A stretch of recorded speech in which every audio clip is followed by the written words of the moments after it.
Isang mayamang negosyante ang umuwi ng mas maaga kaysa karaniwan, ngunit sinalubong siya ng kanyang kasambahay, tinakpan ang kanyang bibig at pabulong na sinabi, "Huwag kang magsalita."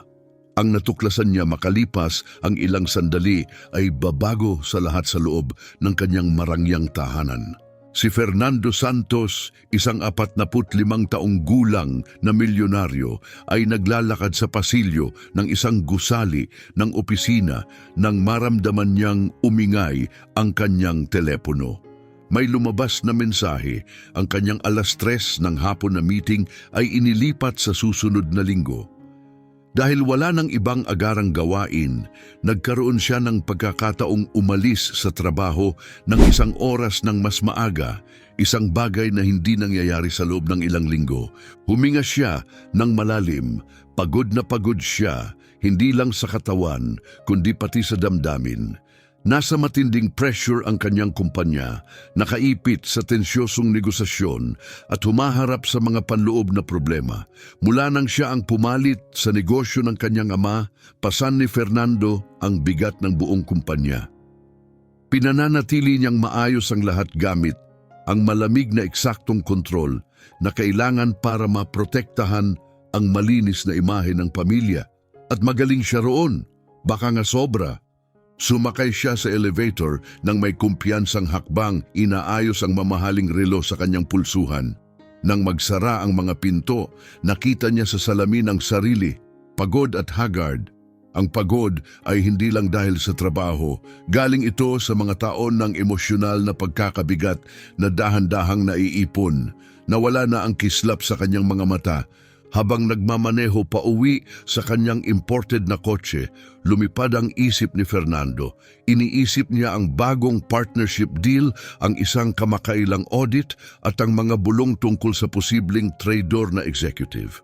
Pero biglang lumihis ang kanyang isip, tumigil sa isang bagay na bihira niyang pag-isipan, ang anak niyang si Anita. 14 na siya ngayon, mahirap na edad. Papasok na siya sa pagiging teenager na may sarili ng personalidad. Alam ni Fernando na malayo siya, masyadong malayo.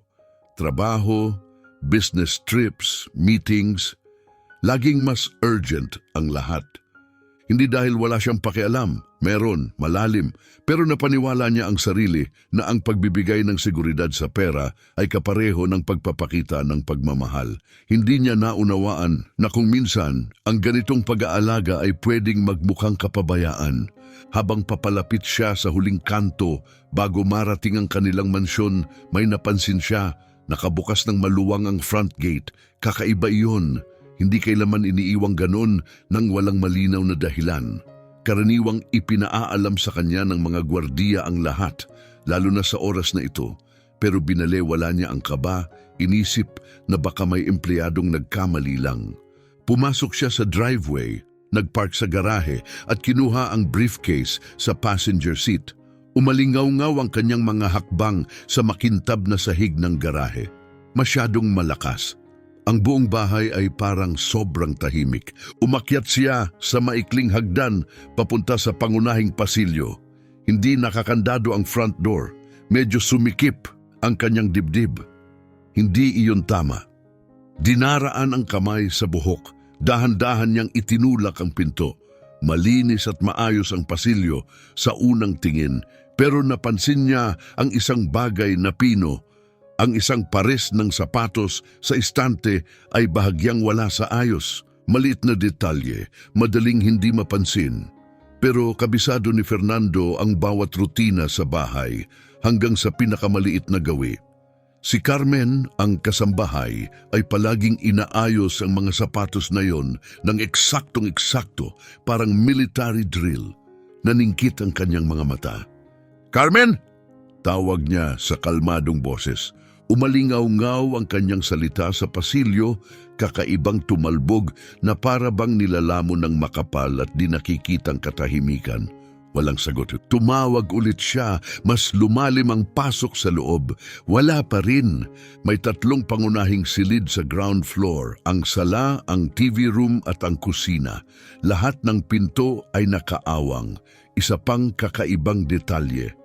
Mahigpit si Carmen sa pagpananatiling perpekto ng kaayusan kasama na ang pagsasara ng mga pinto. May mali. Bumilis ang tibok ng puso niya. Kababa yun, instinct o pareho, pumasok siya sa sala. Normal lang lahat sa unang tingin, pero may napansin siyang maliit na detalyeng hindi dapat naroon.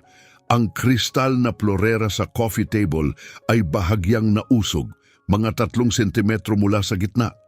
Mag-isa, pwede sanang walang ibig sabihin iyon, pero nililinis ni Carmen ang florera 2 beses araw-araw at laging inilalagay mismo sa gitna ng mesa. Kumunot ang noo ni Fernando. Carmen, mas matigas na tawag niya, katahimikan na naman. Naglakad-lakad siya sa loob, sinuri ang bawat sulok. Perpekto ang ayos ng mga unan, tuwid ang rog, nakapatay ang TV. Parang walang nagalaw, pero mali ang pakiramdam ng hangin sa paligid. Pagkatapos ay may napansin siyang kakaiba sa kusina. Mas bukas ang pinto kaysa karaniwan. May detalyeng humila sa kanyang atensyon, pero hindi niya agad matukoy kung ano ang mali. Alam mo yung pakiramdam na may hindi tama, pero hindi mo masabi kung bakit. Lumapit siya. Malaki ang kusina, sobrang linis, at makintab, parang laboratorio. Pero may isang bagay na tumindig. May drawer na bahagyang nakabukas. At hindi basta drawer, laging nakakandado ang drawer na yon. Doon nakalagay ang mga matutulis na gamit bawal galawin kapag may maintenance o bisita. Bihira niya itong buksan, pero alam niya ang patakaran. Kung bukas ito, may nangialam. May taong hindi dapat. May mabigat na buhol na nabuo sa sikmura niya. Carmen, tawag niya ulit, mas matalim na ang boses, pero wala pa ring sagot. Nasa ayos ba ang lahat? Mahinang tanong ni Fernando. At sa eksaktong sandaling iyon, sa napakaliit na hiwa ng katahimikan, narinig niya ito, isang mahinang ingay mula sa itaas na palapag. Hindi ito malakas, mas parang banayad at pigil na tunog, nasa pagitan ng maingat na yapak at parang may hinihila ng dahan-dahan sa sahig. Nanigas ang buong katawan ni Fernando. Biglang tumitig ang mga mata niya sa hagdan at pagkatapos mas mabilis nang gumalaw ang mga pangyayari kaysa sa kaya niyang iproseso. May biglang aninong lumitaw sa likod niya.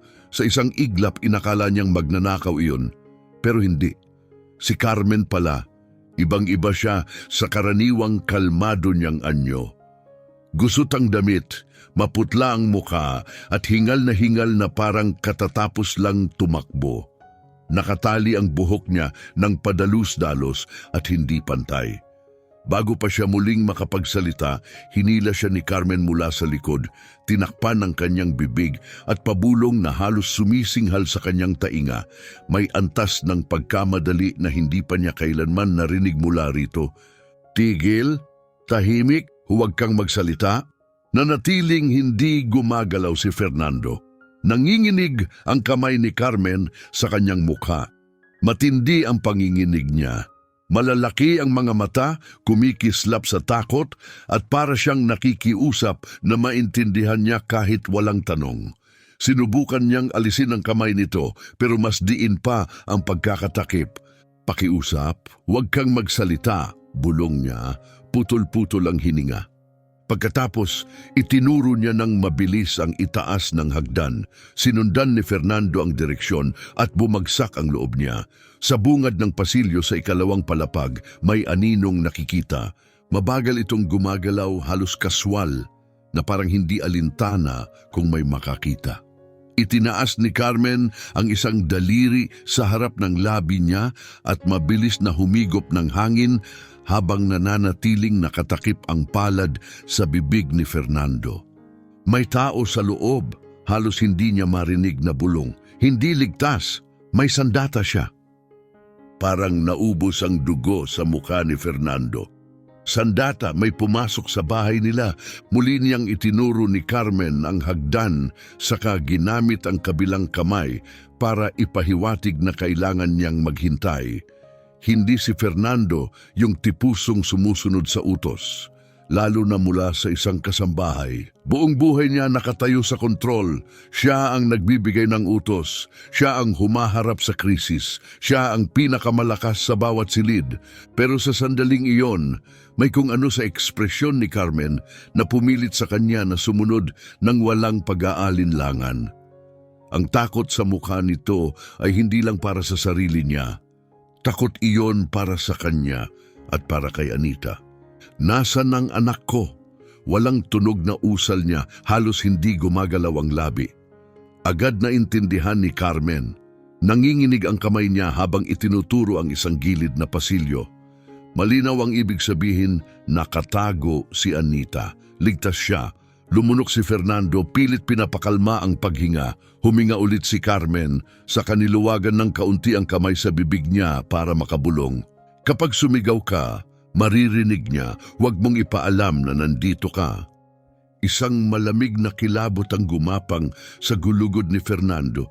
Biglang nagkabuo-buo ang lahat. Ang kakaibang katahimikang napansin niya, mula pa nang pumasok siya ay hindi aksidente.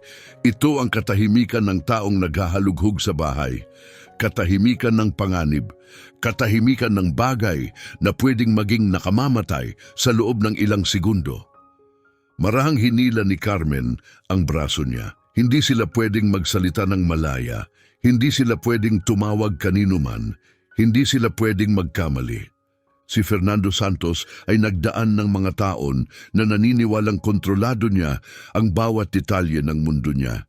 Pero sa tahimik na pasilyong iyon, habang bumabayo ang tibok ng puso niya sa tainga at nakaukit ang takot sa mukha ni Carmen, naunawaan niya ang totoo. Sa sandaling iyon, ang kontrol ay nasa kamay na ng panganib. At ang tanging taong mukhang marunong kung paano makaliligtas dito ay si Carmen. Napakatahimik ng pasilyo kaya naririnig ni Fernando ang sariling dugo na rumaragasa sa ulo niya. Nanatili siyang walang galaw, pilit tinatanggap ang hindi kapani-paniwalang realidad na ang sarili niyang bahay ay hindi na niya nararamdamang kanya. Ang mansyong ito, napakalaki, napakamahal, may mga gwardya at itinayo para maramdaman mong hindi ito kayang galawin ni Numan. Ngayon ay mukhang kasing rupok ng salaming handang mabasag. Mahigpit na hawak ni Carmen ang braso niya, sapat para pigilan siyang gumalaw, pero banayad para walang ingay. Ang tingin niya ay desperadong babala. Huwag magsalita, huwag gumalaw, huwag huminga ng masyadong malakas. Sa itaas, dahan-dahang nawala ang anino, lumubog sa dilim ng pasilyo sa ikalawang palapag. Nang mawala ang anyo, saka palang nakawala ng hininga si Carmen na kanina pa niya pinipigil. Halos walang tunog ang galaw ng labi niya pero nahuli ni Fernando ang mga salita. Nandito pa rin siya, bulong niya, at hindi siya mag-isa. Sumikip ang sikmura ni Fernando, umakyat ang lamig sa likod niya at pinakandado ang balikat niya sa takot.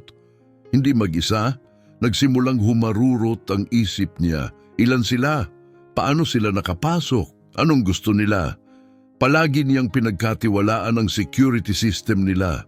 May mataas na pader sa paligid ng ari-arian, mga kamera sa labas, motion sensors, may mga gwardya sa gabi. Pero tiningnan siya ni Carmen na parang sinasabing wala na ring halaga ang lahat ng iyon. Maingat niya siyang ginabayang magtago sa likod ng isang malapad na haligi malapit sa hagdan para hindi sila makita. Kailangan nilang maglaho. Lumapit si Carmen, mabilis pa rin ang paghinga at sa unang pagkakataon mula nang pumasok siya, nagsalita siya ng buong pangungusap sa mababang bulong. Hindi mo naiintindihan yung lalaking nasa bahay. Dati siyang nagtrabaho dito. Nagkunot ang noo ni Fernando, gulat na gulat. Ano? Muling tumango si Carmen, bulong pa rin, nanginginig ang boses niya. Ang dating hardinero, yung pinalayas mo 2 linggo na ang nakalipas. Napakurap si Fernando at bumalik ang alaala sa isang iglap. Si Antonio iyon. Matagal siyang nagtrabaho para sa pamilya noong buhay pa ang asawa ni Fernando. Tahimik, mapagkakatiwalaan at mahusay sa trabaho. Pero nitong mga nakaraang buwan, nagbago ang kilos niya. Nagsimula siyang dumarating ng late, lumalaktaw sa mga gawain at nawawala ng matagal. Nang mahuli ni Fernando na nakikipagtalo ito ng agresibo sa isa pang empleyado, hindi siya nagdalawang isip. Sa karaniwan niyang malamig at walang paligoy-ligoy na paraan, sinibak niya si Antonio sa mismong sandali. Umalis si Antonio na may binubulong sa ilalim ng hininga, pero hindi na ito pinansin ni Fernando. Binaliwala niya, inisip na simpleng frustration lang. Pero ngayon, bumuhos pabalik ang alaala. Nagpatuloy si Carmen, tensyonado ang boses. Nakapasok siya nang hindi napapansin. Nakita ko siyang sumuot paakyat. Pinatay niya ang alarma. Hindi niya alam na nasa pantry ako. Sumikip ang dibdib ni Fernando. Nakita ka ba niya? Tanong niya, halos di gumagalaw ang labi. Umiling si Carmen. Hindi, pero narinig ko siya may kausap siyang ibang tao, may isa pang kasama. Mas lumakas ang tibok ng puso ni Fernando. Dalawang nanghihimasok. Sinabi niya sa isa na tingnan ang opisina mo, bulong ni Carmen. Hanapin muna ang mga papeles, sabi niya. Tapos aasikasuhin natin ang iba. Hinimas ni Fernando ang mukha niya tulala.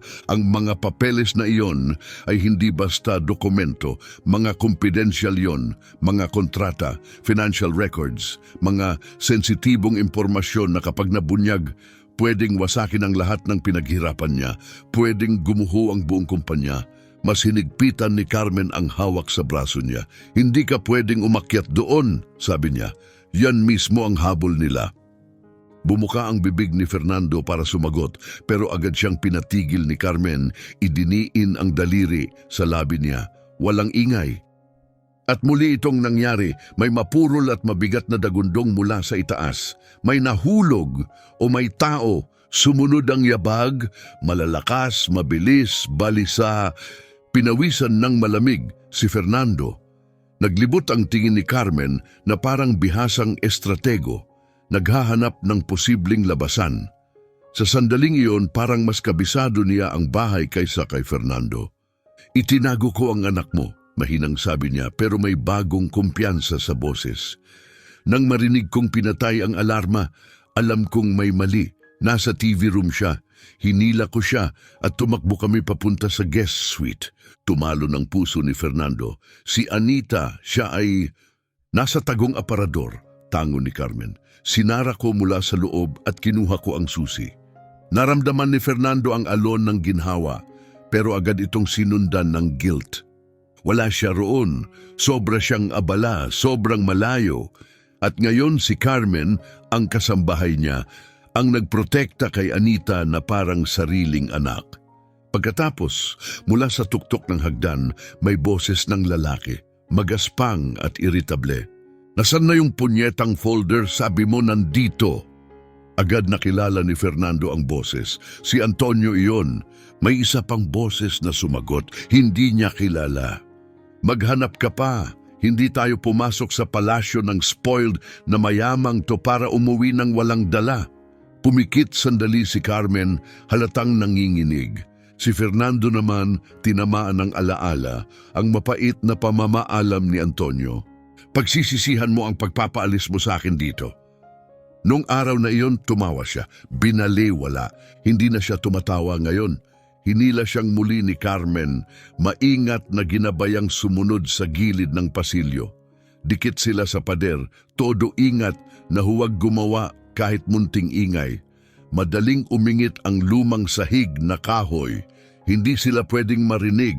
Kailangan nilang lumayo, umikot sa bahay at iwasang maipit. Paglapit nila sa pasilyong papunta sa opisina, itinaas ni Carmen ang kamay at mariing itinuro ang sahig. Tumingin si Fernando pababa. Isang sneaker, una dulo lang ng paa, tapos isang hakbang. Isa pa, isang lalaki. Tiyak hindi si Antonio. Ang nasa ground floor, dahan-dahang naglalakad sa pasilyo. Lumapit si Carmen ng husto, ramdam ni Fernando ang hininga niya. Naghiwalay sila, bulong niya. Isa nasa taas, yung isa naghahalughog dito sa ibaba. Parang umiikot ang mundo ni Fernando. Napapalibutan sila. Walang malinaw na daan palabas. Sumisigaw ang instinct niya na kumilos, lumaban. Pero nakita ni Carmen, Nakita niya ang pagbabago sa mga mata niya, ang tensyon sa balikat. Mas hinigpitan niya ang hawak sa braso niya, pinigilan siya. Wala kang gagawin, mariin niyang bulong. Magtatago ka, mabubuhay ka, at poprotektahan mo ang anak mo. Mula sa kanya, isang taong laging sumusunod sa utos niya. Tumama iyon parang sampal. Siya na ang nagbibigay ng utos ngayon dahil siya ang nakakaunawa kung ano talaga ang nangyayari. Siya ang kalmado. Siya ang nagpapanatili sa kanila ng buhay. Lumapit pa ang lalaki sa ibaba ng 2 hakbang.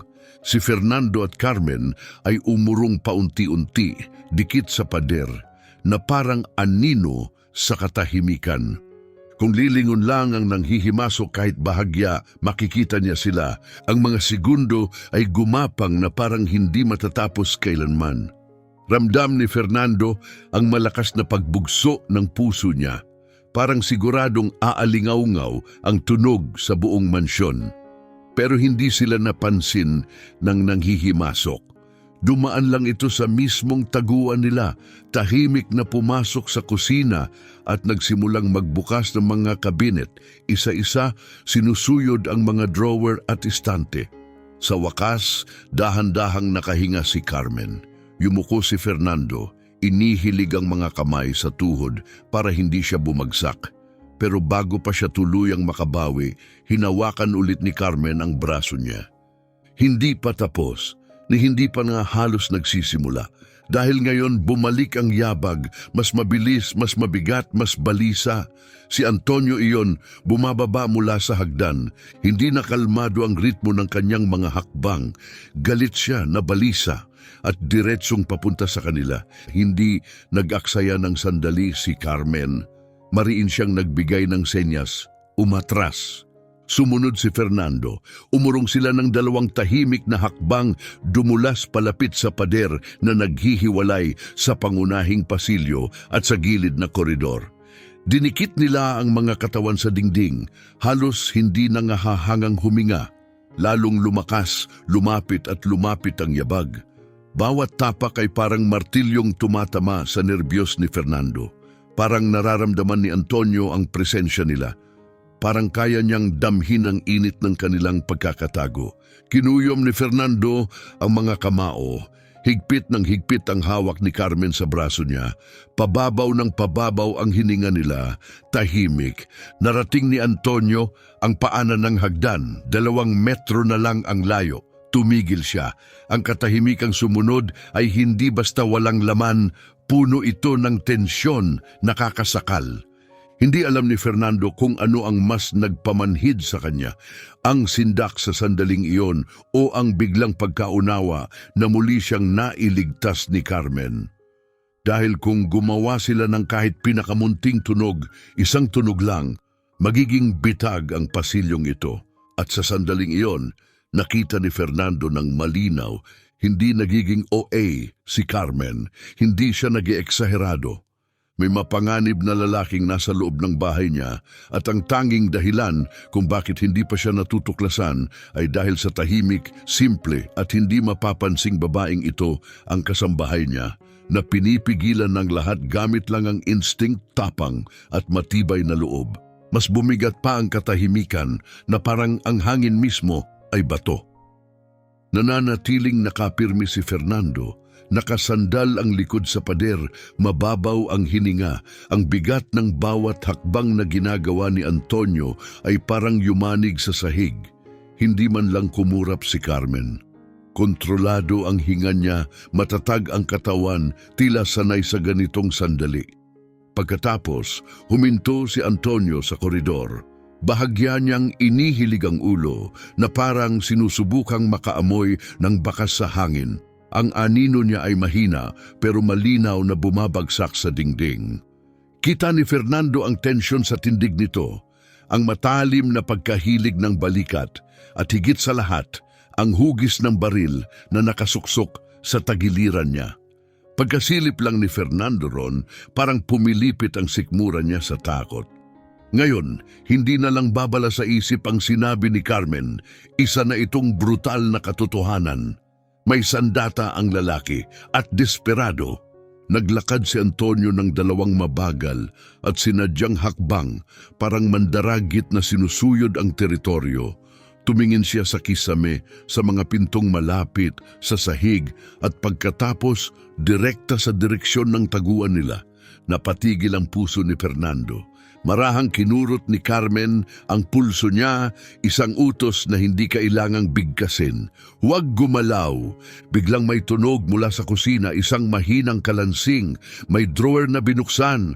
Abala pa rin ng pangalawang lalaki sa paghahanap sa ibaba. Lumingon si Antonio sa direksyong iyon, nagambala. Nagbigay iyon sa kanila ng ilang mahalagang segundo. Pero ilang segundo lang. Huminga ng malalim si Antonio, halatang inis, at saka itinaas niya ang braso.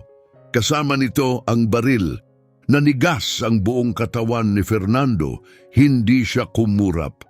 Pero hindi sila tinutukan ni Antonio. Sa halip, itinuro niya ang baril sa pinto ng opisina, ilang metro lang ang layo.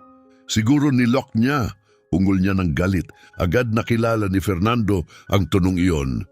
Iyon ang parehong tono ni Antonio noon kapag malapit na siyang pumutok. Binigwas ni Antonio ang doorknob, pilit hinila ng marahas. Yumanig ang buong bahay sa lakas ng tama. Umungol ang kahoy, kumiskis ang metal. Parang si Fernando mismo ang tinamaan sa dibdib. Nasa loob ng opisina ang mga dokumento. Sobrang kumpidensyal na files, legal na kasunduan, impormasyong nagkakahalaga ng milyon-milyon. Pero ngayon, wala na yung halaga kumpara sa iisang pinakamahalagang bagay. Ang buhay ng anak niyang si Anita nakatago at mag-isa sa itaas. Lumapit si Carmen, bumulong na halos hindi marinig. Wala pa siyang nahahanap, kaya siya ganyang kagalit. Tumango si Fernando, mabagal, tahimik. Sinipa ni Antonio ang pinto, isang bagsak ang pumutol sa katahimikan.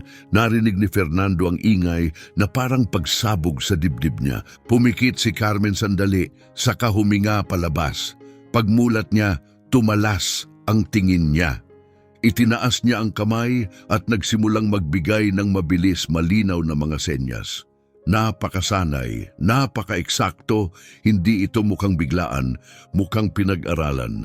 Hindi kailangan ni Fernando na maintindihan lahat. Sumunod na lang siya, umatras, dumikit sa pader, yumuko. Hindi lang siya tumutugon sa pangyayari. Siya ang namumuno.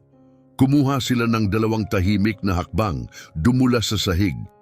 Nanginginig ang mga binti ni Fernando, pero umusad pa rin siya. Sa likod nila lalo pang lumalakas ang tunog ng nababasag na kahoy. Narating nila ang gilid na pinto papunta sa storage room ng mga linen. Dahan-dahang binuksan niyon ni Carmen. Marahang hinila si Fernando papasok at isinara ang pinto sa likod nila. Walang kahit anong ingay. Madilim sa loob, may kaunting liwanag lang na sumisingaw sa siwang ng pinto. Amoy fabric softener at alikabok ng lumang tuwalya ang hangin. Sumandal si Fernando sa pader, balot ng malamig na pawis. Muling itinaas ni Carmen ang daliri sa labi. At saka tumigil ang pagsipa. Unggol lang ni Antonio ang narinig, hindi malinaw ang sinabi. At saglit pagkatapos, rinig nila ang mabibigat na hakbang na papalapit. Papunta sa sala, papunta sa kanila. Maliit ang storage room, halos sapat lang para sa dalawang tao. Kapag binuksan ni Antonio ang pintong iyon, tapos na ang lahat. Sa malayo, naririnig pa rin nila ang pangalawang lalaki. Nagkakalkal, nagkakalansing, pinupunit ang mga drawer at cabinet na parang bagyo. Binabaligtad ang buong mansyon. Pumikit si Fernando, sinubukang magpokus sa iisang bagay, ang yapak. Gaano ito kalapit, gaano ito kabilis lumalapit. Pagmulat niya, tiningnan niya si Carmen. Hindi siya gumagalaw. Kalma na kalma. Kontrolado ang hinga. Hindi nanginginig ang katawan. Si Fernando, na laging lumulutas ng problema gamit ang estratehiya, pera at kapangyarihan, ay naliligaw. Hindi niya alam kung paano mabuhay sa ganito. At ang nag-iisang taong nagpapanatili sa kanya ng buhay ay ang babaeng halos hindi niya napapansin noon. Pagkatapos nabasag ang katahimikan, bahagya lang. Isang mahinang click mula sa doorknob, banayad na parang bulong. Napitlag si Fernando, halos mapaatras sa gulat. Pero nasalo siya ni Carmen. Parang bakal ang higpit ng kamay niya sa braso ni Fernando, pinigilan siyang gumalaw. At sa labas ng pinto, tumigil ang mga yabag. Naririnig ni Fernando ang paghinga ni Antonio sa kabila lang ng manipis na pintong kahoy, malakas, balisa at puno ng banta. Bawat segundo ay humahaba na parang walang katapusan. Tapos may boses na umalingaw-ngaw mula sa kusina, magaspang at nagmamadali. Wala dito sa ibaba. Yun ang pangalawang lalaki. Dapat nasa itaas. Isang beses, hinampas ni Antonio ang palad niya sa pinto ng storage room. Isang beses lang. Napapitlag si Fernando, muntik nang mapasigaw, pero napigilan niya. Kung ganon, ikaw na ang umakyat at mag-check, sigaw ni Antonio. Susuyurin ko pa ulit ang bahaging to. Unti-unting humina ang yabag niya habang lumalayo. Bumuhos ang ginhawa sa dibdib ni Fernando, parang hangin na bumalik sa baga matapos siyang malunod. Dahan-dahang binitawan ni Carmen ang braso niya, pero nanatili siyang tensyonado. Alerto ang mga mata. Hinding-hindi sila aalis hanggat hindi nila nakikita ang hinahanap nila, mababang sabi niya. Akala pa rin nila wala ng tao sa bahay. Huminga ng malalim si Fernando, pilit inaayos ang gulo ng isip. Kailangan kong mailabas si Anita. Hindi, agad na sagot ni Carmen, matatag at matalim. Ligtas siya kung nasaan siya. Tagong-tago ang aparador na yon. Hindi nila alam na may ganon. Kapag umakyat ka ngayon, maririnig ka niya. Kapag lumabas siya, maririnig siya nila. Hinagod ni Fernando ang buhok niya sa inis. Pero mag-isa siya. Mag-isa siya, sang-ayon si Carmen. Pero buhay siya at mananatili siyang buhay habang tahimik tayo. Tumama sa kanya ang mga salita niya na parang katotohanang hindi pa siya handang harapin. Hindi lang kalmado si Carmen, sigurado siya. May lakas siyang hindi niya maunawaan at kapayapaang hindi niya maabot. At doon, sa masikip at maalikabok na storage room, may isang bagay na gumalaw sa loob ni Fernando. Tiningnan niya si Carmen, hindi bilang kasambahay, hindi bilang empleyado niya, kundi bilang taong handang isugal ang lahat para protektahan ang anak niya. At hindi niya alam kung bakit. Carmen, bulong niya, bakit mo ginagawa to? Sandali siyang hindi sumagot. Nang magsalita siya, malambot ang boses pero tumatagos, parang tahimik na katotohanang humihiwa sa ingay. Dahil alam ko ang pakiramdam ng mawalan ng mahal sa buhay, sabi niya, nakatalikod ang tingin. At hindi ko hahayaang mangyari ulit iyon. Hindi dito, hindi habang humihinga pa ako. Nanatiling nakabitin ang mga salita niya sa hangin. Hindi makasagot si Fernando, hindi na kailangan. Pero bago pa siya makapagsabi ng kahit ano, may bagong tunog na pumuno sa katahimikan, parang metal na kumakaskas. Bumabalik si Antonio. Mabilis na tumingin si Carmen sa paligid, nagliliparan ng mata. Tumigil ang tingin niya sa isang maliit na vent malapit sa sahig. Walang pag-aalinlangan, itinuro niya ito. Diyan, papunta yan sa laundry area, dumaraan sa side corridor. Kung tahimik tayo, makakatawid tayo sa kabila ng bahay bago pa sila makarating. Nag-alinlangan si Fernando. At kung makita niya tayo, hinding-hindi niya tayo makikita, sabi ni Carmen na parang tiyak na tiyak. Hindi dahil sa kalkulasyon, kundi dahil sa instinct. Lumuhod siya at sinimulang luwagan ang mga maliliit na tornilyo gamit ang mga daliri niya, mabilis at eksakto. Sa loob lang ng ilang segundo, natanggal ang takip. Nauna siyang sumuot, sumunod si Fernando. Malamig at makitid ang crawl space, amoy lumang alikabok at kalawang na hangin. Gumapang sila ng ilang metro bago marating ang labas na vent malapit sa laundry area. Maingat itong itinulak ni Carmen. Isang bugso ng sariwang hangin ang sumayad sa mukha nila. Nagsisimula ng dumilim ang langit, papalubog na ang araw.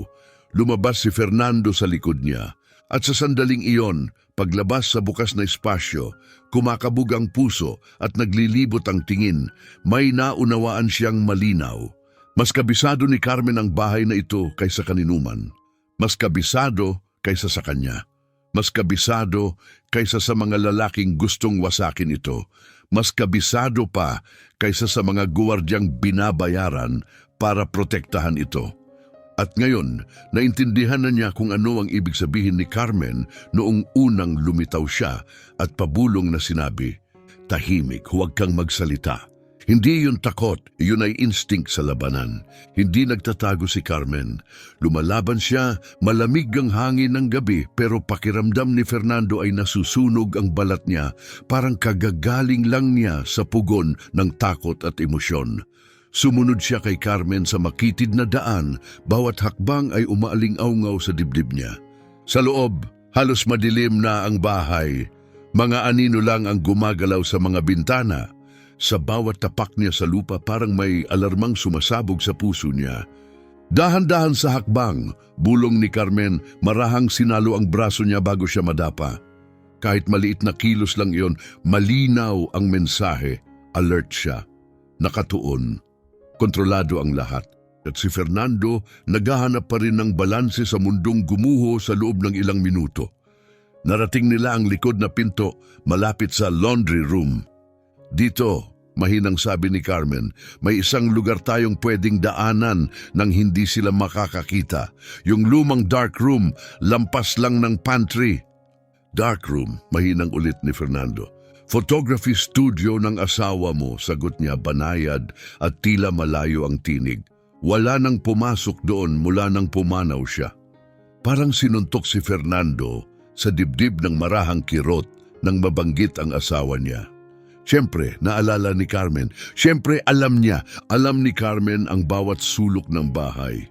Araw-araw siyang nagtatrabaho roon, inaasikaso ang bawat silid, kahit yung mga kwartong hindi na napapasukan ni Fernando ng ilang taon. Tahimik niyang binuksan ang pinto ng laundry room. Kahit walang ilaw sa loob, gumalaw si Carmen na parang malinaw ang lahat sa paningin niya, na parabang ang mismong mga pader ay bumubulong ng direksyon. Sumunod si Fernando sa likod niya, pinipigil ang hininga para hindi makagawa ng ingay.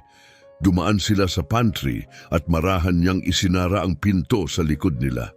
At naroon ito ang dark room. Makapal ang pinto, gawa sa mabigat na kahoy, yung klasing harang sa tunog.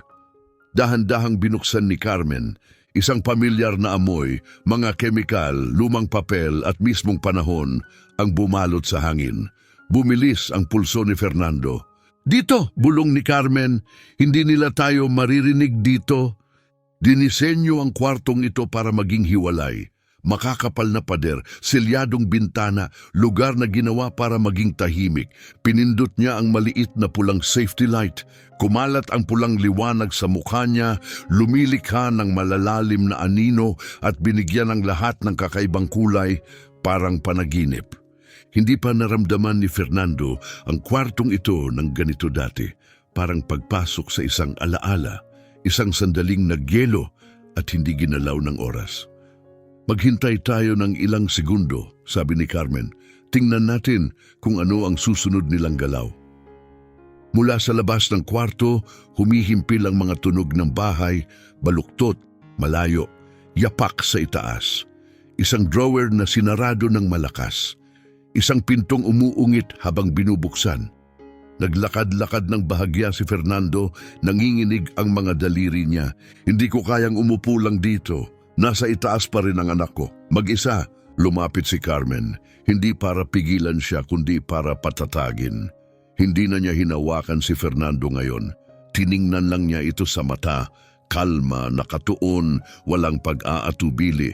"Ligtas siya sa ngayon," sabi niya. "Ang delikado ay ikaw na kumikilos nang hindi nag-iisip."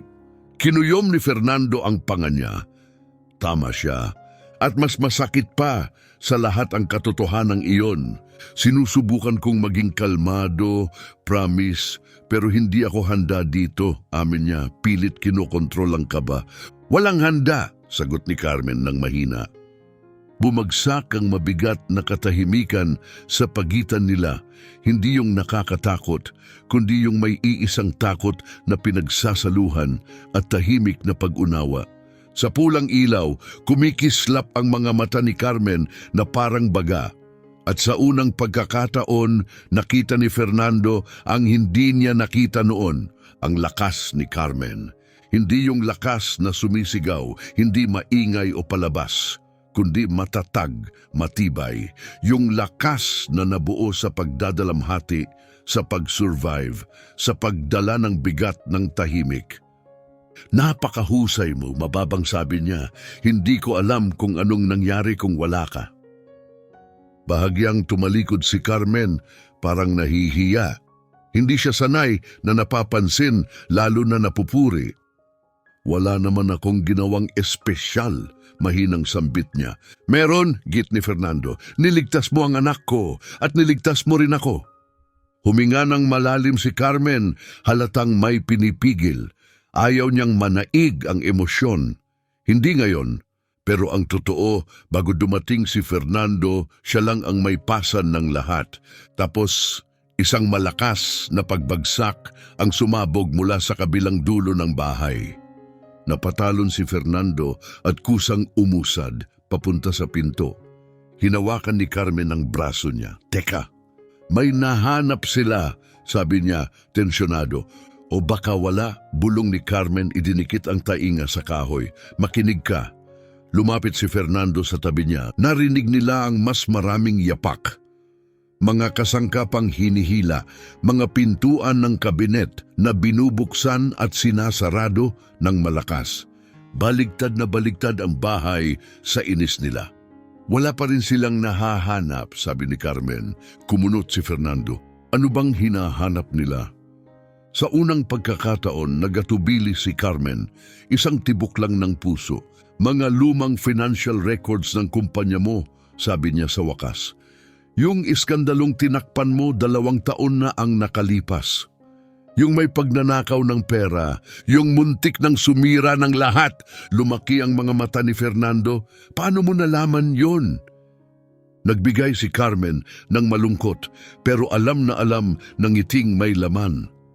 Dahil nililinis ko ang opisina mo araw-araw, nakikita ko ang mga magasin na tinatapon mo, ang mga folder na pilit mong itinatago. Nakikita ko ang mga gabing nasa loob ka roon, hindi natutulog. Lumunok siya, pinipili ang salita. Hindi ko alam ang buong kwento, pero alam kong malaki yon, isang bagay na pwedeng sumira sa buhay mo. Kinusot ni Fernando ang sentido niya, humaharurot ang isip. Parang sasabog ang ulo niya. Hindi sila nandito para sa pera, sabi ni Carmen. Nandito sila para wasakin ka. May ibinulong si Fernando sa ilalim ng hininga, nanginginig. Ang katahimikang sumunod ay hindi payapa, makapal ito, nakadagan. At pagkatapos, mga yabag, mabibigat, mabilis, papalapit. Nasa labas na mismo ng darkroom. Biglang tumingin si Carmen sa ilaw. Walang salita, pinatay niya ito. Sa isang iglap, nilamon sila ng ganap na kadiliman. Nararamdaman ni Fernando ang kamay ni Carmen na dumampi sa braso niya. Banayad pero matatag na ginagabayan siya papunta sa sulok ng kwarto. Manahimik ka, bulong niya. Biglang bumukas ng may puwersa ang pinto ng pantry. Isang matalas na sinag ng ilaw mula sa pasilyo ang sumuot sa ilalim ng pintuan ng darkroom, humihiwa sa ganap na kadiliman na parang talim. Napigil ang hininga ni Fernando. Sa kabila ng pader, isa-isang hinahatak at binubuksan ang mga drawer. Magulo ang ingay, nagbabanta at nakakapangilabot. Pumasok na ang nanghihimasok sa katabing silid. Tapos bigla na lang may aninong dumaan mismo sa harap ng pinto ng darkroom. Nanginig ang mga tuhod ni Fernando. Idiniin ni Carmen ang kamay sa balikat niya. Hindi marahas, kundi may matibay na layunin. Isang utos yun na hindi na kailangang sambitin, nandito ako. Huwag gumalaw, huwag kang gagawa ng kahit ano. Huminto ang anyo sa mismong harap ng pinto. Hindi kumatok, hindi nagsalita, tumayo lang siya roon at huminga, malalim, mabagal. Para bang nararamdaman niya ang presensya nila sa kabila ng pader. Pumikit ng mahigpit si Fernando, tahimik na nakikiusap, umalis ka na. Maawa ka, umalis ka. Kumabog ang puso niya ng sobrang lakas na parang puputok na. Humaba ang oras, parang nabaluktot. At saka, matapos ang pakiramdam na parang ilang oras, tumalikod din sa wakas ang nanghihimasok. Umatras ang mga yabag, umingit ang pinto ng pantry habang muling sumasara. Pero hindi pa rin sila gumalaw. Nagantay pa sila ng ilang minuto, bawat isa ay pahirap. Pagkatapos si Carmen, kalmado pa rin gaya ng dati, inabot ang ilaw at muling binuksan ang pulang safety light. Napasinghap si Fernando ng mahina, parang taong umahon mula sa malalim na tubig.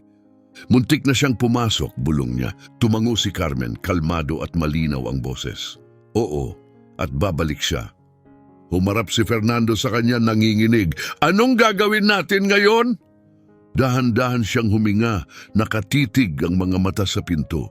Sa mukha niya may halong takot at tapang, pero hindi para sa sarili niya ang takot, para sa ibang tao, para kay Anita.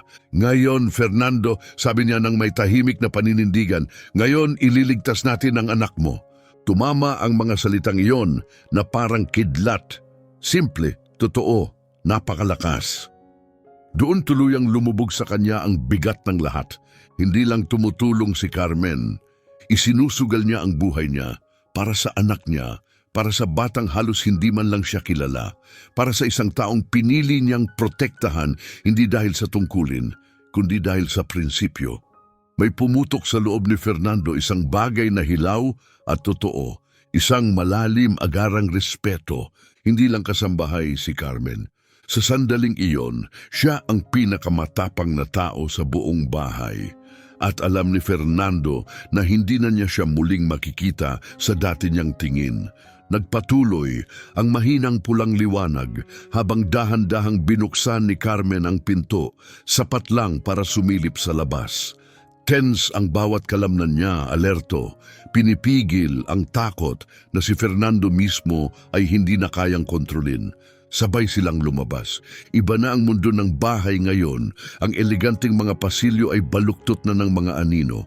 Ang makintab na sahig ay umaalingaw-ngaw sa mga tunog na hindi pamilyar. Hindi na tahanan ng mansyon, bitag na ito. At si Carmen, hindi na yung tahimik na nasa likuran lang, siya na ngayon ang malinaw na nangunguna sa kanila. Hindi niya kailangang magsalita, kabisado niya ang bahay na parang bahagi ng sarili niya. Nang marating nila ang paanan ng hagdan, itinaas niya ang kamay, senyas ng katahimikan. Huminto si Fernando. Sa itaas, may pintong biglang bumukas ng may lakas. Isang boses ang umalingaw-ngaw sa pasilyo sa ibabaw. Nasaan na yon? Alam kong iniwan ko dito. Desperado ang tono, galit na galit, nanlamig ang dugo ni Fernando. Kilala niya ang boses na yon. Carlos, bulong niya, gulat na gulat. Hindi pwedeng mabilis na lumingon si Carmen. Kilala mo siya? Sumandal si Fernando sa pader, parang dinurog ng bigat ng pagkaunawa. Dati siyang assistant ko, lubos ko siyang pinagkatiwalaan. Nabiyak ang boses niya sa hindi makapaniwala. Hanggang sa nalaman kong ninanakawan niya ang kumpanya, nangungupit ng pera habang nagkukunwaring tapat. Lumaki ang mga mata ni Carmen. Siya ang nasa likod ng iskandalo. Dahan-dahang tumango si Fernando, naninigas ang panga. Lahat! Sinubukan niyang ibintang sa akin nang sinibak ko siya. Sabi niya ako ang may kasalanan. Hindi ko inakalang babalik pa siya ng ganito. Isang malakas na pagbagsak sa itaas ang pumigil sa kanila. May picture frame na nahulog at nabasag. Hindi nagnanakaw si Carlos ng gamit, nagwawala siya, obsesado. Akala niya itinago ko ang ebidensya, sabi ni Fernando, mga dokumentong magpapatunay na siya ang may sala. Umiling siya, pero ibinigay ko na lahat sa board. Wala nang natira dito. Huminga ng malalim si Carmen. Hindi niya alam yon at hindi siya titigil. Sigurado siya na nandito pa rin. Tumingin si Fernando paakyat sa hagdan. Bukas na bukas ang itaas lantad. Mahina ang depensa. At kung saan man, sa kabila ng mga hakbang na yon, naroon ang anak niya. At ang anak ko nasa itaas pa rin. Nabiyak ang boses ni Fernando sa unang pagkakataon noong gabing yon. Sa wakas, tumagos ang bigat ng lahat sa kanyang kontrol. Maririnig niya ang nangyayari. Matatakot siya. Diyos ko, iisipin niyang may nangyari na sa akin. Lumapit si Carmen at inilagay ang kamay sa balikat niya. Matatag, nagpapakalma, nagbibigay lupa sa paa. Fernando, binigkas niya ang pangalan niya na parang angkla, parang tinatawag niya pabalik ang isang kaluluwa mula sa gilid ng bangin. Nakatago ang anak mo, ligtas siya, pero kailangan na nating kumilos ngayon. Hindi na siya nagpaliwanag. Hindi na kailangan. Nagpasya si Fernando nun din, aakyat ako doon. Agad umiling si Carmen. Hindi, may baril siya. Hinding-hindi ko kayang tumayo lang dito habang mag-isa siya sa itaas. At hindi ka nag-iisa, sagot ni Carmen, mahigpit na hawak ang braso niya. Pero kailangan mong sumunod sa akin. Huminto siya saglit, isang tibok lang para mag-isip, magplano. Bubuyuin natin siyang bumaba, ilalayo natin siya sa pasilyo. Kumunot ang noo ni Fernando. Paano? Napalingon si Carmen sa gilid na pinto ng darkroom, yung daan papunta sa pool deck na umiikot sa bahay. Ikaw ang gagawa ng ingay malapit sa balkonahe ng opisina mo. Hihintay ako sa may hagdan. Kapag hinabol ka niya, umiwas ka sa gilid. Isasara ko ang pinto sa likod niya at ilalock ko. Magkakaroon tayo ng ilang segundo, sapat para marating natin ang anak mo. Nanginig ang mukha ni Fernando sa kaba. Sobrang delikado niyan. Lahat ng ginagawa natin delikado, sagot niya. Pero ito lang ang paraan para maihiwalay siya sa pasilyo. Ito lang ang tsansa natin. Doon niya nakita hindi para sa sarili ang takot ni Carmen. Iisa lang ang pangalan ng takot niya, Anita. Hindi na sila nagsayang ng oras. Umakyat si Carmen sa hagdan ng walang tunog. Bawat hakbang ay inilalapag ng may tahimik na kumpiyansang parabang kahit hindi siya sinanay, alam na alam niya kung anong dapat gawin. Lumabas si Fernando at umikot sa bahay hanggang marating ang balkonahe. Maingat niyang binuksan ang pinto, pumasok sa pasilyo at humanda ang sarili. Mas malakas ang kabog ng puso niya kaysa sa sariling yapak at nakita niya siya. Si Carlos, nakaluhod sa harap ng ibabang drawer ng kabinet sa opisina, marahas na naghahalukay, napapalibutan ng nagkalat na papel. Basang-basa siya ng pawis, putol-putol ang hininga, mukha siyang naliligaw, itinutulak ng obsesyon, hindi na nakakabit sa realidad. Pinatatag ni Fernando ang sarili, pagkatapos isinara niya ng malakas ang pinto ng balkonahe. Umalingaw-ngaw ang tunog, nanigas si Carlos, dahan-dahang lumingon, ligaw ang mga mata. Ikaw, inungol niya ang salita na parang paratang, maingat na umatras si Fernando. Tapos na to, Carlos. Winasak mo ang bahay ko para sa wala. Kung ano man ang hinahanap mo, wala yun dito. Tumayo si Carlos. Masyadong kalmado, masyadong hindi gumagalaw. Yung klaseng katahimikang mas mapanganib kaysa galit. Mahahanap ko to, Fernando, sabi niya, lumalapit. Nawala na sa akin ang lahat. Hindi ka pwedeng lumabas dito na malinis. Hindi kita inakusahan ng kahit anong hindi totoo. Sinungaling, sigaw ni Carlos at sumugod. Iyon ang sandali. Lumingon si Fernando at tumakbo. Humabol si Carlos, eksaktong nahulog sa bitag. Habang naguunahan sila sa pasilyo, narating ni Fernando ang hagdan at biglang umiwas sa gilid. Hindi siya nakita ni Carlos. Nakatago si Carmen sa mga anino, tahimik, handa. Paglagpas ni Carlos, bigla niyang isinara ang mabigat na pinto sa likod nito. Ikinulong siya sa ground floor sa isang nakabibinging clunk. Sumalpok si Carlos sa pinto, umuunggal na parang hayop na natrap sa hawla. Hindi tumigil si Fernando. Humarurot siya pabalik kay Carmen na agad humawak sa braso niya sa pagmamadali. Ngayon, sabi niya, kunin natin ang anak mo. Tumakbo silang magkasama sa pasilyo, papunta sa kwartong may tagong panel. Nakatago ito sa pader ng silid sa likod mismo ng sliding na kahoy na panel. Napasuray si Fernando, nanginginig ang kamay habang hinahanap ang gilid. Tinulak niya. Dumausdos ang panel ng may mahinang ungol. Sa loob sa dilim naroon ng anak niya, nakakulubot, tahimik, buhay, nagtagpo ang mga mata nila, malalaki, hindi makapaniwala. Hindi siya sumigaw, hindi siya tumakbo, tumingin lang siya, parang hindi siya sigurado kung totoo ba ang nakikita niya. Lumuhod si Fernando at niyakap siya ng mahigpit. Mahal ko, nandito ako, ligtas ka na. Kumapit si Anita, isinubsob ang mukha sa leeg niya at humagulgol. Sa likod nila nanatiling nakatayo si Carmen, unti-unting lumuluwag ang katawan, halos tumulo na ang luha pero hindi pa bumabagsak. Parang alon ang ginhawang bumalot sa kanya, sobrang lakas na hindi mabigyan ng pangalan.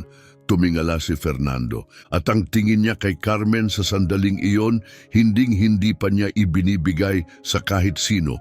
Sa buong buhay niya, pasasalamat na walang salita, respeto na walang hangganan, at isang pagkilalang bumabasag sa lahat ng pader ng ranggo, uri at nakasanayan. Hindi lang siya kasambahay, siya ang dahilan kung bakit buhay ang anak niya, at hinding-hindi niya iyon makakalimutan. Niligtas mo ang anak ko, bulong ni Fernando. Huminga ng malalim si Carmen at palihim na pinunasan ang mukha. Ginawa ko lang ang gagawin ng kahit sino, mahina niyang sabi. Pero alam ni Fernando na hindi iyon totoo. Karamihan tatakbo, karamihan sisigaw, karamihan magtatago sa takot. Pero hindi si Carmen. Nanatili siya, lumaban siya, isinugal niya ang buhay niya para sa batang hindi naman kanya. Sa isang kamay, hawak ni Fernando ang kamay ng anak niya. Sa kabila, hawak niya ang kamay ni Carmen. At doon mismo sa tahimik na pagbawi matapos ang takot, habang nakakulong na sa ibaba ang mga kriminal at nakadikit pa rin sa hangin ang panganib sa labas, naunawaan ni Fernando ang isang bagay na mananatili sa kanya habang buhay. Minsan, ang taong nagliligtas sa pamilya mo ay hindi nakasuot ng Amerikana o suit. Nakasuot siya ng tapang. Bumutas sa katahimikan ng gabi ang matinis na tunog ng sirena ng pulis habang bumababa si Fernando ng hagdan kasama ang mga opisyal. Nakaposas na sina Carlos at Antonio, nakaupo sa sahig ng sala, nakayuko, nanginginig ang mga kamay. May isang pulis na kumuha ng baril sa bulsa ni Carlos, habang ang isa pa ay nagsimulang maghalughog sa mga gamit nila. Pula at bughaw na mga ilaw ang kumikislap sa pader ng mansyon, binabaha ang lahat ng surreal na kulay. Ang bahay na kanina lang ay parang patay at walang hininga, ngayon ay tila muling nabuhay. Sa gitna ng kakaibang kapanatagan na iyon, nakasandal si Carmen sa dingding ng pasilyo. Nakakrus ang mga braso, pagod ang katawan. Tapos na sa wakas ang laban niya. Natapos makipag-usap ni Fernando sa lead officer, saka siya naglakad palapit sa kanya. Hindi pa niya kailanman nakita ang bahay niya ng ganito. Hindi pa niya kailanman nakita si Carmen ng ganito. Mas maliit ang dating niya ngayon, hindi dahil sa panghihina, kundi dahil ang adrenaline na nagdala sa kanya ay unti-unting umaalis sa katawan niya. Ang tapang ang tumawid sa kanya sa gabing iyon at ngayon bumabalik ang takot para singilin ang pagod. Lumapit siya ng dahan-dahan. Carmen, sabi niya, mababa ang boses, halos nag-aalinlangan. Ayos ka lang ba? Tuwid siyang tumayo at tumango. Ngayon, oo. Pero malayo pa rin ang mga mata niya, para bang paulit-ulit pa rin na pinapanood sa isip ang kaguluhan ng gabi na parang nakalup ang bawat tunog at sandali. Gustong magsalita ni Fernando. Gustong sabihin ang tamang salita, pero nabigo siya. Paano nga ba niya pasasalamatan ang ginawa nito? Bumuka ang bibig niya, pero si Carmen ang naunang nagsalita. Ang anak mo, marahan niyang tanong. Ayos ba siya? Napakalma mo ba? Tumango si Fernando at huminga palabas. Takot siya pero ayos siya, paulit-ulit niyang tinatanong kung kailan kanya makikita. Lumambot ang mukha ni Carmen. Sa unang pagkakataon noong gabing iyon, isang maliit pero totoong ngiti ang dumampi sa labi niya. Matatag siya, sabi niya. Talagang matatag. Ang kailangan lang niya ay malaman na papunta ka. Napayo ko si Fernando, kumirot ang puso. Dapat mas maaga akong dumating, bulong niya. Ako ang tatay niya. Maingat pero mariing pinutol siya ni Carmen. Nandyan ka. Yun ang mahalaga. Para sa kanya, dumating ka. Iyon na ang lahat. Tiningnan niya si Carmen at may isang bagay na bumigay sa loob niya. Isang bagay na matagal nang nakatago, mabigat, luma. Isang guilt na pasan niya mula nang pumanaw ang asawa niya. Isang guilt na nagpalamig sa kanya, nagpakontrolado, nagpalayo. Hindi lang dahil sa pride, kundi dahil sa takot. Takot na mawalan ulit, takot na pumalya ulit. Ngayon nahabol siya ng realidad at hindi ito sumigaw sa kanya, hindi siya sinisi. Ipinakita lang ito sa kanya. Sa kilos ni Carmen. Alam mo, sabi niya sa kanapahinto, utang ko sa iyo ang lahat. Umiling si Carmen, wala kang utang sa akin kahit sinong may mabuting pagpapalaki gagawin din yon. Hindi, sabi ni Fernando, lumapit ng isang hakbang. Karamihan tatakbo, karamihan manlalamig sa takot, pero pinrotektahan mo ang lahat. Pinrotektahan mo ang anak ko na parang sarili mo siya. Sa kabilang bahagi ng bahay, nag-iimpake na ng gamit ang mga pulis. Nagbibigay ng utos ang inspektor tungkol sa paglipat kay Carlos. Pero sa tahimik na pasilyong ito, bumagal ang oras para sa dalawa lang sa kanila. Tumingin sa gilid si Carmen, huminga ng malalim, banayad pero may ibig sabihin. Hindi ko lang kayang may mangyari sa kanya, sabi niya. Hilaw at totoo ang boses niya. Tumingin siya sa akin na parang naghihintay ng magpoprotekta sa kanya. Parang umaasang may mananatili kapag nakakatakot na. Hindi ko siya kayang hayaang maramdaman na mag-isa siya. Bumagsak ang mga salita sa dibdib ni Fernando na parang bato. At sa sandaling iyon, nakita niya ang lahat ng hindi niya napansin noon. Hindi niya napansin kung paano kausapin ni Carmen ang anak niya. Kung paano niya tinutulungang itrintas ang buhok nito. Kung paano niya inaayos ang mga gawain sa paaralan. Kung paano niya binabasahan ito sa gabi. Kung paano niya niyayakap kapag inaatake ng kaba. Lahat ng bagay na naaalala ng bata. Lahat ng bagay na ang isang ama ay naging sobrang abala o sobrang takot para makita. Naglakad-lakad si Fernando sa pasilyo. Hinahagod ang buhok. Naguunahan ang mga isip niya.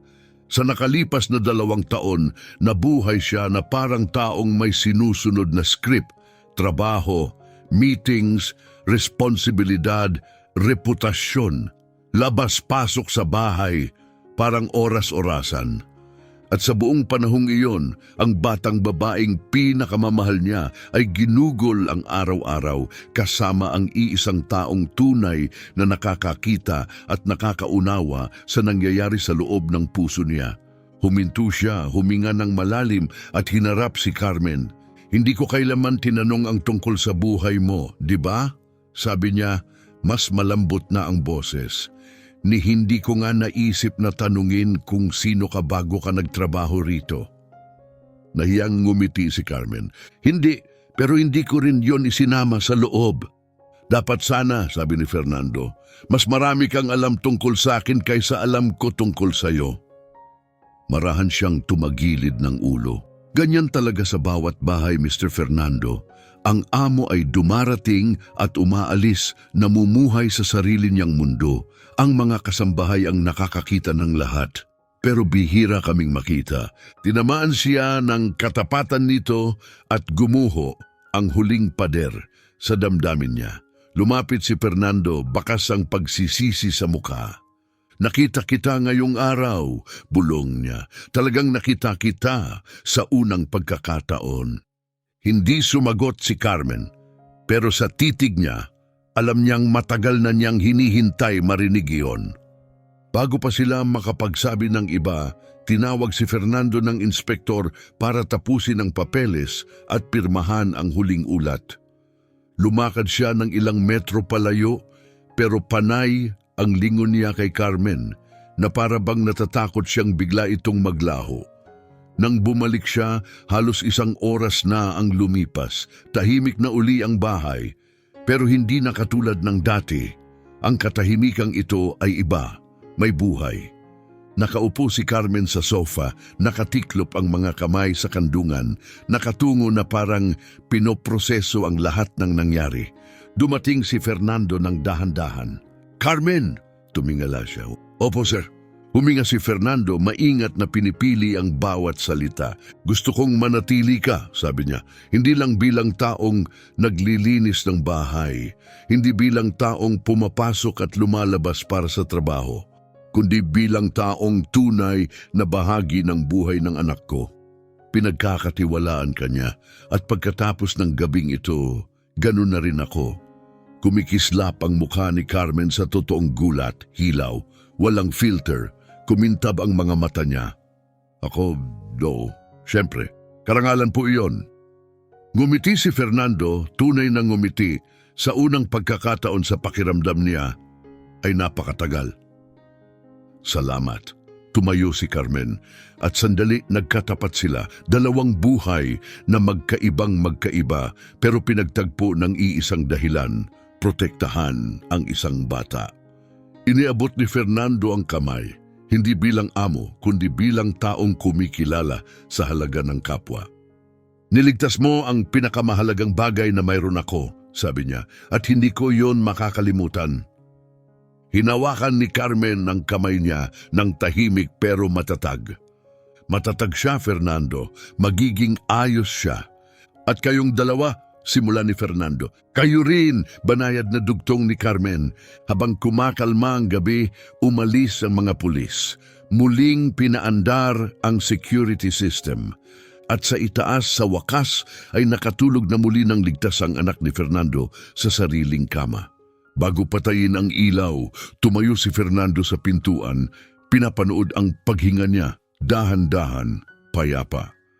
Umaangat at bumababa ang dibdib, nakalatag ang buhok sa unan. Sa unang pagkakataon sa buhay niya, nakaramdam siya ng tunay na ginhawa. Sa likod niya, lumitaw si Carmen sa pintuan, tahimik gaya ng lagi. Lumingon si Fernando, nagtama ang mga mata nila at ngumiti. "Salamat sa lahat." Ngumiti rin siya pabalik, malambot, mainit, tapat.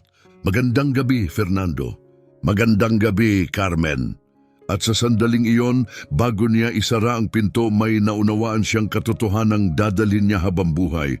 Ang taong matagal niyang hindi pinapansin, siya pala ang nagligtas sa pamilya niya. Habang naglalakad siya mag-isa sa pasilyo, naunawaan niya ang isang katotohanang hindi pa niya nakita ng ganito kalinaw. Hindi lahat ng yaman ay nakasara sa isang vault. Minsan, ang pinakamahalagang bagay sa buhay ay ang mga taong nananatili kapag gumuho na ang lahat. Muling naging tahimik ang mansyon ng Santos, pero hindi na ito ang malamig na katahimikang dati.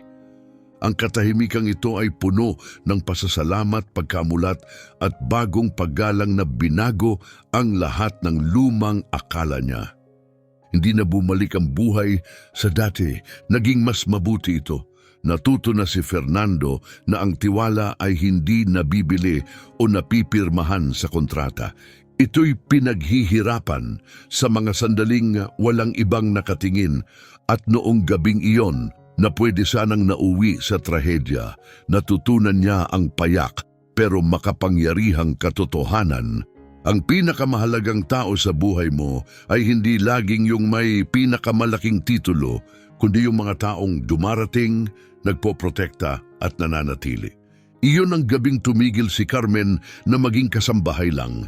Naging bahagi siya ng tunay na mahalaga.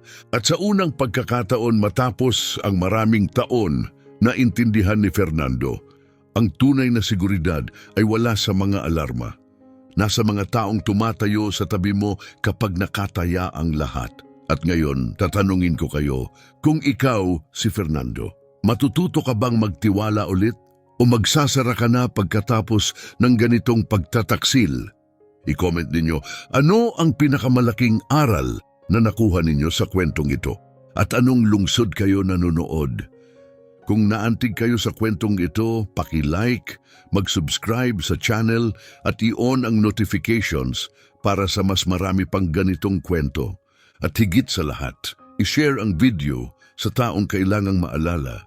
Minsan, ang pinakamahalagang tao sa buhay mo ay yung taong hindi napapansin ng mundo. Salamat sa panonood hanggang dulo. Kita-kits sa susunod na kwento.